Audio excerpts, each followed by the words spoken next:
You talk about the power of the CFPB. Before your appointment, the CFPB used that power in a good way, mostly, get $12 billion in relief for 29 million Americans. You've heard those numbers. You've not disputed those numbers.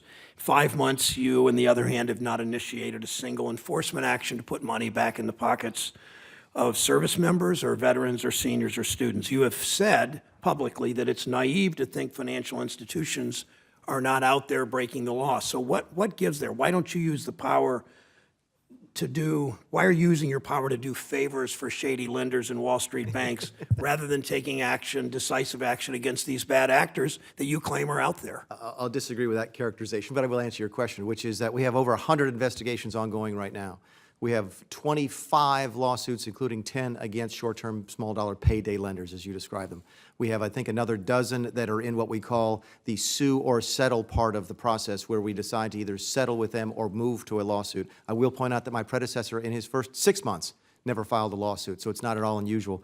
We continue to enforce the law, Senator. It is a true fact that we have not filed a new lawsuit in the last 5 months, but I would disagree with the characterization. That means that we're not enforcing the law. Well, why, against the advice of nonpartisan CFPB staff, you dropped a lawsuit against those 4 payday lenders? What was that about? I'll challenge the characterization of the advice I get from staff. That being said, I will not comment on the advice that I get from my staff, especially my legal staff. And I will point out to you that the dismissal is one of 25 that I could have done. I chose to only dismiss one. The dismissal was without prejudice to bring the action again, and there's a current ongoing investigation against the same entity. So with that, I won't comment any further because we do not comment, as Mr. Cordray did not either, on ongoing investigations. But I can assure you that the characterization you just made is not accurate. CFPB still subject to a hiring freeze? Yes, sir. So how, during that hiring freeze, you hired 8 political appointees, more distinct from the nonpartisan professional career staff. There used to be none of those at the CFPB. Why does CFPB require more political staff than in the aggregate than worked at the Federal Reserve, the FDIC, and the OCC combined in 2016?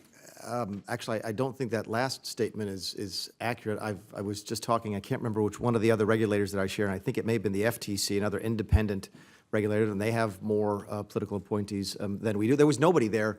There were no political appointees other than me on the day that I showed up. I will point out that That's the point. I will point out, which was unusual, by the way. I will point out that I think I've netted 3 additional positions. So you talk about the 8, but many of them have replaced other positions that already existed. They were career, not political, but there's only been 3 new positions created in my But 8 political appointees.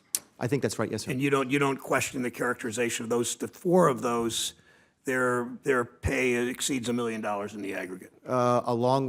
Because the pay that they are receiving is under the exact same pay system that my predecessor set out. But for career people as opposed to political people. Yeah, but they're on the same level.